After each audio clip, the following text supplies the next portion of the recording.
Hello friends, मेरा नाम है अमित और आप देख रहे हैं एप्टीट्यूड वाला मैथ्स, एक ऐसा यूट्यूब चैनल जहां पे आपको किसी भी एप्टीट्यूड एग्जाम में मैथ्स पेपर में पूछे गए सारे सवालों के कॉन्सेप्ट बताए जाते हैं और उसके पीछे के शॉर्टकट्स और अलग अलग टेक्निक्स बताया जाता है। इस चैनल के थ्रू आप किसी भी एप्टीट्यूड एग्जाम के, चाहे वो बैंक, एसएससी, रेलवे हो, कैट हो, जैट हो, जीआरई, जीमैट हो, कैंपस रिक्रूटमेंट टेस्ट हो, किसी भी एप्टीट्यूड एग्जाम में मैथ्स पेपर में पूछे गए सारे सवालों को करने की स्थिति में होंगे अगर आप इस वीडियो को ध्यान से देखें। इस चैनल के सारे वीडियोस को आप देखते जाएं। अभी हम लोगों ने नंबर थ्योरी से स्टार्ट करा है और नंबर थ्योरी में अभी हम लोगों ने सिर्फ दो ही चीजें देखी हैं। पहला है क्लासिफिकेशन ऑफ नंबर्स और दूसरा है एलसीएम। और इस वीडियो में हम लोग एचसीएफ डिस्कस करने जा रहे हैं। एचसीएफ का एक वीडियो हम लोग पहले भी देख चुके हैं। आप लोग अगर उस वीडियो को नहीं देखे होंगे तो सबसे पहले उस वीडियो को देख लीजिए, इसके बाद आज आप लोग इस वीडियो को देखिए।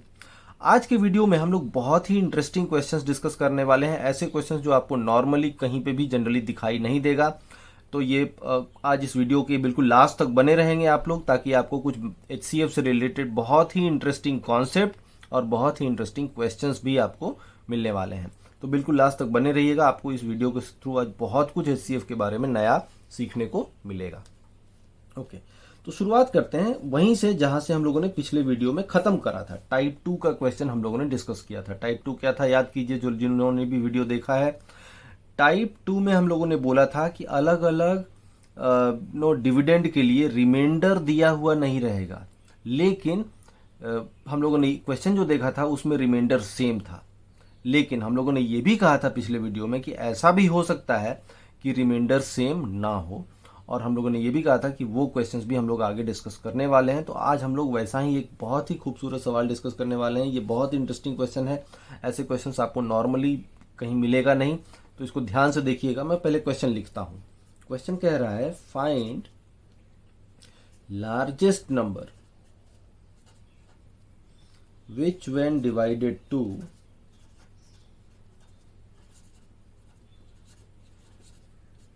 largest number which when divided to 60, 138 and 206 leaves respective remainders as r, 2r and r plus 2। ये क्वेश्चन है हमारा। एक बार मैं समझा देता हूं। सबसे बड़ी संख्या बताइए, फाइंड द लार्जेस्ट नंबर, जिससे अगर 60 को डिवाइड करें तो रिमाइंडर आर आए, तो 138 को डिवाइड करें तो रिमाइंडर 2r आए, और 206 को डिवाइड करें तो रिमाइंडर r प्लस 2 आए। तो जैसा देख सकते हैं ये टाइप 2 का क्वेश्चन क्यों है, बिकॉज रिमाइंडर पता नहीं है। r, 2r, r प्लस 2 इसकी वैल्यू तो नहीं पता है, तो रिमाइंडर जब पता नहीं हो तो टाइप 2 है। लेकिन टाइप 2 में हम लोगों ने पिछले क्वेश्चन में देखा था कि तीनों रिमाइंडर सेम थे, लेकिन यहाँ पे तीनों रिमाइंडर सेम नहीं है। एक r है, दूसरा 2r है, तीसरा r प्लस 2 है। तो है तो टाइप 2 का ही क्वेश्चन, लेकिन जिस तरह से हम लोग टाइप 1 को सॉल्व किए थे उस तरह से हम लोग इसको सॉल्व नहीं करेंगे। इसको सॉल्व करने में थोड़ा सा चेंजेस आएगा, ठीक है। तो पहले शुरुआत करते हैं वहीं से जहां से हम लोगों ने पिछले क्वेश्चन को सॉल्व किया था। हम लोग मान लेते हैं कि हमारा नंबर है n, हमने अज्यूम कर लिया, और हमको ये भी दिया हुआ है क्वेश्चन में कि 60 में n से डिवाइड करेंगे तो रिमाइंडर r आएगा, 138 में n से डिवाइड करेंगे तो रिमाइंडर 2r आएगा, और 206 में n से डिवाइड करेंगे तो रिमाइंडर r प्लस 2 आएगा। यहां से हम लोग कह सकते हैं कि किसी भी नंबर में n से डिवाइड करने पर जब रिमाइंडर r आता है, याद कीजिए पिछला वीडियो, इसका मतलब है कि 60 n के किसी मल्टीपल से r ज्यादा है। तो हम कह सकते हैं 60 is n times k1 plus r। यहां से 138 में n से डिवाइड करने से रिमाइंडर 2r आया, यानी कि 138 n के किसी मल्टीपल से 2r ज्यादा है, सो n times k2 plus 2r। और यहां से 206 में n से डिवाइड करने पर रिमाइंडर r प्लस 2 आता है, यानी 206 n के किसी तीसरे मल्टीपल से r प्लस 2 ज्यादा है। तो ये आपका पहला इक्वेशन हो गया, ये दूसरा इक्वेशन हो गया, ये तीसरा इक्वेशन हो गया, ठीक है। तीन इक्वेशंस मिल गए। पिछले बार भी मिले थे तीन इक्वेशन, लेकिन वहां पे तीनों जगह r था, रिमाइंडर सेम था। यहाँ भी r, यहाँ भी r, यहाँ भी r, सिंपल था। दोनों इक्वेशन को सब्ट्रैक्ट करते गए, r कैंसिल हो गया। तो यहाँ पे भी अगर आपको बेसिक पता है तो अब ज्यादा कुछ है नहीं, यहाँ पे भी आपको r कैंसिल करना है, ये आपको पता है। अब r कैसे कैंसिल करेंगे, यहाँ 2r है और यहाँ r है, तो इस इक्वेशन को 2 से मल्टीप्लाई कर दें और इसे सब्ट्रैक्ट कर दें। तो देखिए इसको जब आप 2 से मल्टीप्लाई करेंगे तो ये कितना हो जाएगा 120, या इसको आप अलग ही लिख लीजिए अच्छे से। 138 is equal to, second equation क्या है, n times k2 plus 2r, इसमें 2 से मल्टीप्लाई करेंगे तो 120, 2nk1 प्लस 2r। अगर हम सब्ट्रैक्ट कर लें तो 18 is equal to n times k2 minus 2k1, r तो कैंसिल हो जाएगा, तो पहला इक्वेशन आ गया। इसी तरीके से अब पहले बार हम लोग फर्स्ट और 2 को यूज किया, 1 और 2 को यूज किया, अब आप 3 को भी यूज कीजिए। तो 3 के साथ 2 भी ले सकते हैं, 3 के साथ 1 भी ले सकते हैं। तो मैं 3 और 1 ले रहा हूं। अब देखिए 206 माइनस 60 कितना आएगा, 146। क्या कर रहा हूं, equation 3 minus equation 1। n times k3 minus n times k1, तो n कॉमन ले लूं तो हो जाएगा k3 माइनस k1, और r कैंसिल, और ये बच जाएगा 2। यहाँ पे 2 को इधर ले लूं तो ये हो जाएगा n times k3 minus k1, 146 minus 2 कितना आ जाएगा, 144। देखिए आप, n इंटू समथिंग 18 है, यानी n is a factor of 18, n into something is 144, so n is a factor of 144। n इस 18 का भी फैक्टर है, n 144 का भी फैक्टर है, और हमको n कैसा चाहिए, सबसे बड़ा चाहिए, तो सबसे बड़ा फैक्टर लूंगा, सो n हो जाएगा, सबसे बड़ा फैक्टर क्या होता है, HCF। तो n क्या है, 18 और 144 का HCF है, यानी कितना हो जाएगा, 18 हो जाएगा। तो हमारा आंसर क्या आ गया, 18। तो अगर आपको सिर्फ शॉर्टकट पता होगा तो आप इस तरह के क्वेश्चंस को करने में थोड़ा स्ट्रगल करेंगे। क्यों? क्योंकि आपको तो एक ही शॉर्टकट पता है, इन दोनों का डिफरेंस ले लो, इन दोनों का डिफरेंस ले लो, और दोनों का HCF ले लो। ऐसे ही आपको दिखाई देता होगा, बहुत सारे वीडियोस, बहुत सारे बुक्स में ऐसे ही मिलता है। लेकिन जब रिमाइंडर सेम रहता है तो वो ट्रिक काम करता है, लेकिन जब रिमाइंडर सेम नहीं रहेगा तो वो ट्रिक काम नहीं करेगा। इसीलिए बहुत जरूरी है आपके लिए कि आप इस टेक्निक को समझें, इस बेसिक्स को समझें कि हम इक्वेशन लिखते हैं और इक्वेशन में से एलिमिनेट करते हैं आर को। अब आर कभी कभी सीधा सीधा डिफरेंस लेने से भी एलिमिनेट हो जाता है, तो पहला ट्रिक काम कर जाएगा। लेकिन अगर सीधा सीधा एलिमिनेट नहीं होगा तो कभी इक्वेशन को आपको 2 से मल्टीप्लाई भी करना पड़ेगा, 3 से मल्टीप्लाई भी करना पड़ेगा, जब रिमाइंडर सेम नहीं होगा तो। इसलिए आप इस बेसिक्स को जरूर समझिए। बिना बेसिक्स क्लियर किए अगर आप सीधा उस ट्रिक पे जाएंगे तो ऐसे क्वेश्चन सॉल्व आपको नहीं कर पाएंगे। तो इस चैनल में हम लोग हमेशा बेसिक्स पे ध्यान देंगे, कॉन्सेप्ट क्लियर करने पे ध्यान देंगे। अगर एक बार कॉन्सेप्ट क्लियर है, अंदर की बात पता है, लॉजिक पता है, तो इस क्वेश्चन में थोड़ा बहुत चेंजेस भी कर देगा तो भी आप ऐसे क्वेश्चन को कर पाएंगे आसानी से। तो आई होप आपको ये समझ में आया होगा इस तरह के क्वेश्चन को कैसे सॉल्व किया जाता है। अब जब आप ढेर सारा प्रैक्टिस कर लेंगे तो ऐसे क्वेश्चन को आप खुद मतलब डायरेक्टली भी कर सकते हैं। जैसे यहाँ पे रिमाइंडर r था, यहाँ रिमाइंडर 2r था, तो ये 2r है, तो इसको 2r बनाने के लिए 2 से मल्टीप्लाई करना होगा, तो ये 120 हो जाएगा। सो 138 माइनस 120 18, तो ये 18 का फैक्टर होगा। फिर यहाँ r है और यहाँ r प्लस 2 है, यहाँ r है और यहाँ r प्लस 2 है, तो यहाँ 2 ज्यादा है, तो इसमें से सबसे पहले हम लोग क्या करेंगे, 2 कम कर देंगे, तो कितना हो जाएगा 204। तो 206 में r प्लस 2 है, तो 204 में क्या होगा, r होगा। तो यहाँ भी r, यहाँ भी r, तो आप डायरेक्टली सब्ट्रैक्ट कर सकते हैं। तो 204 माइनस 60 144 भी n का फैक्टर का भी फैक्टर n होगा, तो 18 और 144, तो आंसर क्या आ जाएगा 18। तो ऐसे क्वेश्चन को भी डायरेक्टली किया जा सकता है, लेकिन उसके लिए ये बेसिक समझना जरूरी है, ये हमेशा ध्यान में रखिएगा। ठीक है, ओके। तो एक बार मैं फिर से आपको एक शॉर्टकट इसको समझा देता हूं, मैंने कैसे किया। 60 138 206 ये था डिविडेंड, इसमें डिवाइड कर रहे थे एंड से, और कॉरेस्पॉन्डिंग जो रिमाइंडर्स है वो क्या है, r 2r and r plus 2। अब यहां चूंकि r है और यहां 2r है, तो इसको भी 2r करने के लिए अगर 60 में r है तो हम कह सकते हैं कि 120 में 2r होगा, 138 में भी 2r होता है। नाउ 206 में r प्लस 2 है, तो इसमें से 2 घटा दें तो 204 में रिमाइंडर कितना आएगा, r आएगा। ठीक, और 60 में भी r आएगा। ठीक है, ओके। अब आप r वाले से r वाले को सेपरेट कीजिएगा, 2r वाले से 2r वाले को, तो देखिए 138 में भी 2r, 120 में भी 2r, दोनों का डिफरेंस ले लें तो कितना आएगा 18। सो हम कह सकते हैं कि n is a factor of 18। ठीक है, उसी तरीके से 60 में भी r, 204 में भी r, तो दोनों को सब्ट्रैक्ट कर दे तो कितना आएगा 144। सो 144 का भी फैक्टर होगा r, n। So n is a factor. और यहां से भी कह सकते हैं n इज अ फैक्टर। तो n 18 का भी फैक्टर, n 144 का भी फैक्टर, तो n हो जाएगा HCF ऑफ 18 एंड 144, यानी आंसर क्या आएगा 18 आ जाएगा। तो आई होप आपको ये क्वेश्चन समझ में आया होगा। बहुत ही इंटरेस्टिंग क्वेश्चन था। हम लोगों ने पहले बेसिक से सॉल्व किया, उसके बाद हम लोग इसका शॉर्टकट भी देखे। ठीक है, ओके।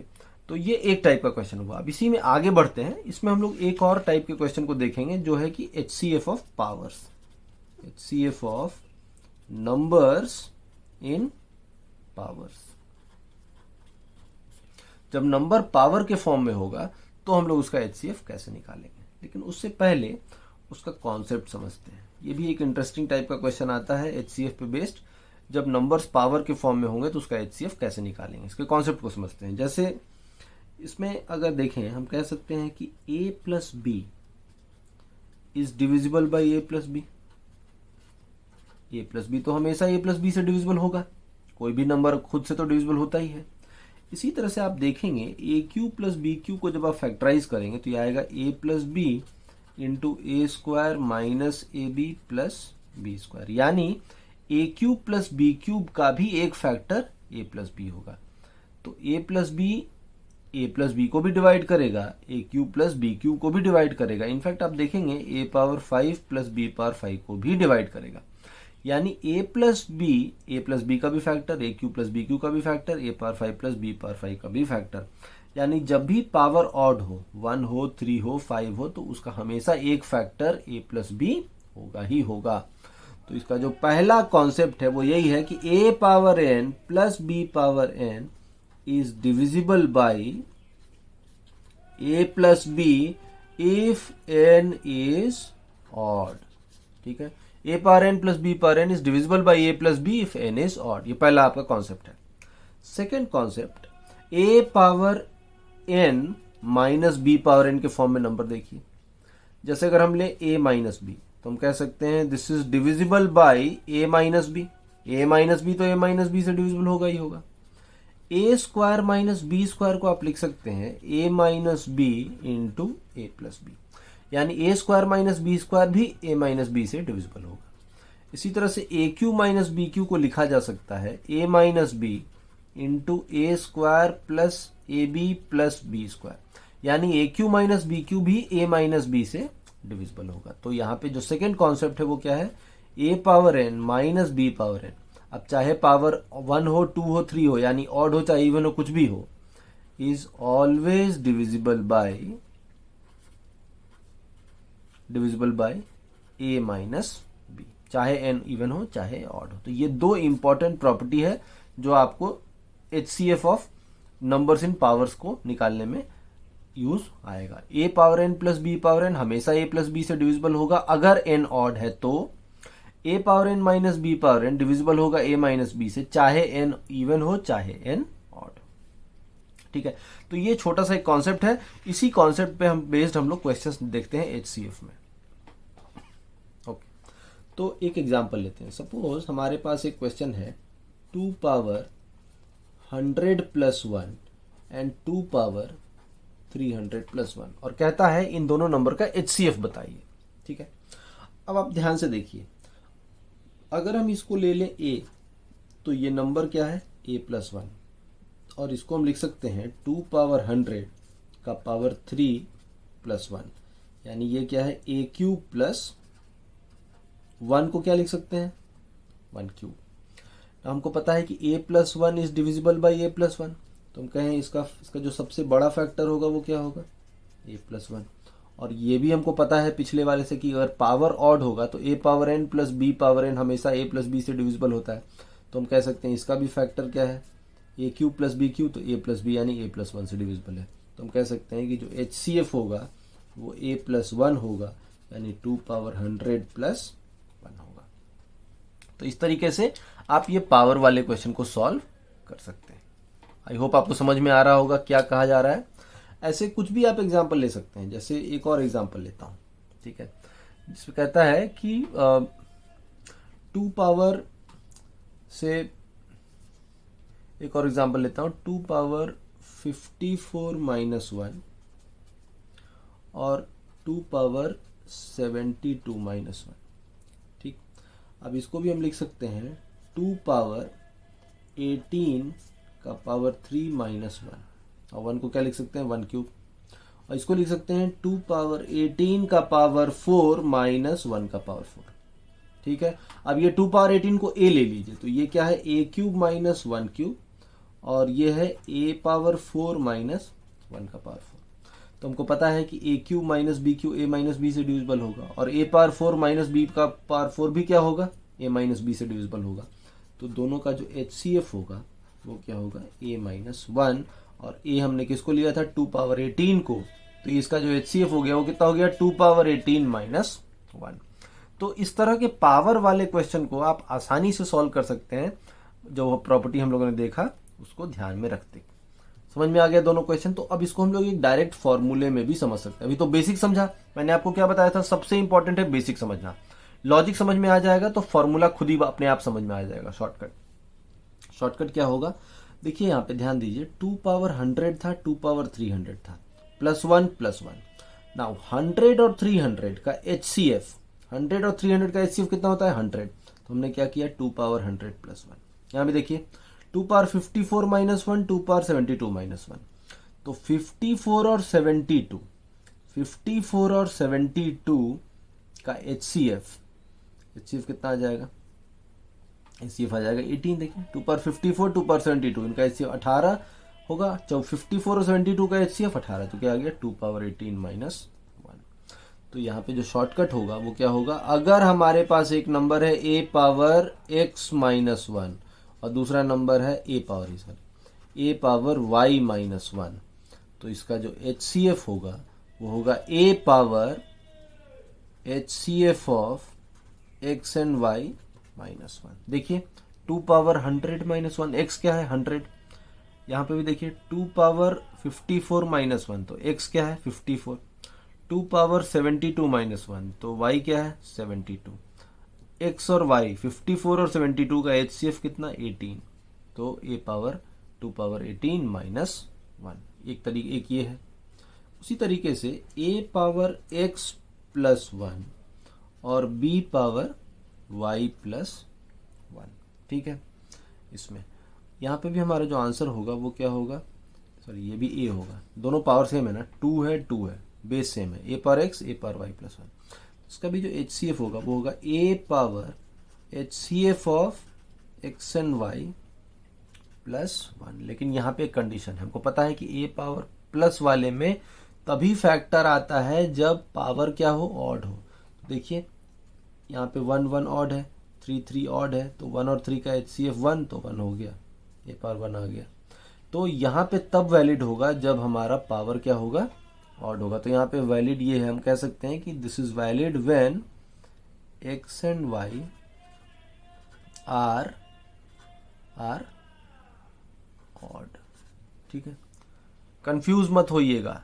यहाँ पे देखिए 2 पावर 100 है, 2 पावर 300 है, तो आप कह सकते हैं कि 100 और 300 तो इवन है, तो फिर आपने क्यों लिया, यहाँ इवन है लेकिन हमने a इसको माना नहीं है, हमने a किसको माना है 2 पावर 100 को, तो a प्लस 1, और ये क्या है a क्यूब प्लस 1 क्यूब, तो 1 1 3 3 पावर x और y को हमने 100 और 300 नहीं लिया है, x और y को कितना लिया है 1 और 3, तो 1 और 3 तो ऑड था, तो उसका 1 और 3 का HCF 1, तो आंसर हो जाएगा a प्लस 1। तो ये तो कितना था 2 पावर 100, तो 2 पावर 100 प्लस 1। तो हमेशा ये ध्यान रखिएगा, ये तब होगा जब x और y ऑड होगा, ये तब होगा जब x और y कुछ भी हो, इवन हो। माइनस वाले में कुछ भी चलेगा, प्लस वाले में थोड़ा सा केयरफुल रहना है। जैसे एक एग्जांपल देता हूँ, सपोज अगर हम कहें 2 पावर 100 प्लस 1 और एक कहें 2 पावर 300 की जगह हम कर दें 400 प्लस 1। ठीक है, तो अब देखिए आप सीधा कह सकते थे कि x हो गया 100, y हो गया 400, तो दोनों का HCF 100, तो 2 पावर 100 प्लस 1 हो जाएगा। लेकिन ऐसा होने का नहीं है, क्योंकि 2 पावर 100 प्लस 1 तो ठीक है, इसको a मान लीजिए आप, तो ये है 2 पावर 100 का पावर 4 प्लस 1 का पावर 4। तो अगर ये है a प्लस 1, इसको हमने a ले लिया, तो ये है a पावर 4 प्लस 1 का पावर 4। तो हम ये नहीं कह सकते हैं कि a प्लस 1 से ये भी डिविजिबल है और ये भी डिविजिबल है। ये तो डिविजिबल है a प्लस 1 से, लेकिन ये डिविजिबल a प्लस 1 से नहीं है। तो ये आपको थोड़ा सा केयरफुल रहना है। तो हमेशा इसमें ये वैलिड नहीं होगा। ये तभी होगा जब आप उसको ए के टर्म्स में रखें और दोनों जगह पावर ऑड आए। तो यहाँ पावर 1 1 4 4, यहाँ तो ऑड है लेकिन यहाँ वो ऑड नहीं है, तो यहाँ पे ये वैलिड नहीं होगा। लेकिन इस केस में ए का पावर हमने ए मान लिया 2/100 को, तो यहाँ तो 1 1 हो गया, लेकिन यहाँ भी क्या हुआ 3 और 3 हो गया, तो 1 और 3 दोनों और था, तो यहाँ पे ये फॉर्मूला लग जाएगा। यहाँ पे ये फॉर्मूला नहीं लगेगा। लेकिन अगर माइनस वाला है तो कैसा भी लगेगा। तो माइनस वाले में आपको बिल्कुल नहीं सोचना है, सीधा 54 और 72 का HCF ले लेना है, चाहे कुछ भी रहे, हर हमेशा लगेगा। तो माइनस में तो कोई प्रॉब्लम नहीं है, बस प्लस वाले में डायरेक्टली नहीं कर सकते हैं, आपको इस फॉर्म में लाना होगा पहले, और उसके बाद आपको देखना होगा कि पावर इवन है या ऑड है। ऑड है तो लग जाएगा, इवन होगा तो नहीं लगेगा, उस केस में आप निकाल नहीं सकते हैं ऐसे। ठीक है, तो आई होप आपको ये पावर्स वाला HCF समझ में आया होगा। ठीक है, अब इसमें एक हम लोग छोटा सा डिस्कशन और है हमारा जो हम लोग करेंगे, और वो है LCM और HCF ऑफ फ्रैक्शंस। तो जब फ्रैक्शन होता है, बस इसमें फॉर्मूला है, आपको फॉर्मूला ध्यान में रखना है। जब फ्रैक्शन होता है तो फ्रैक्शन में हम लोग कैसे LCM और HCF निकालते हैं।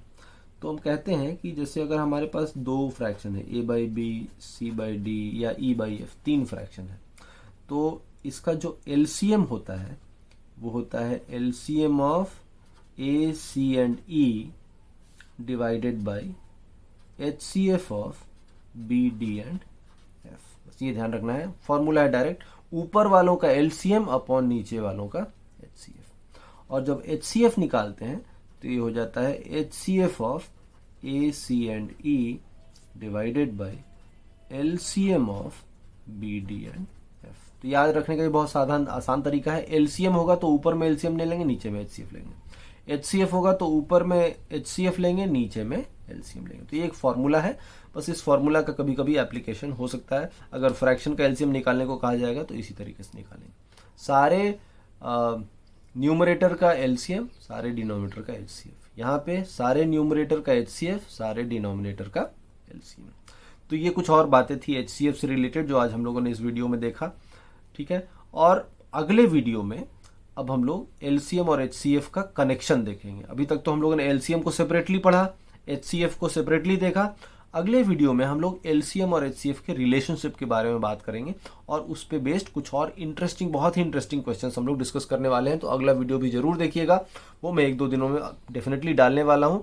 तो आप फिर उसमें आपको कुछ और अच्छे क्वेश्चंस मिलेंगे, बहुत ही इंटरेस्टिंग क्वेश्चंस मिलेंगे, उसको सॉल्व करने का बहुत इंटरेस्टिंग तरीका भी आपको पता चलेगा।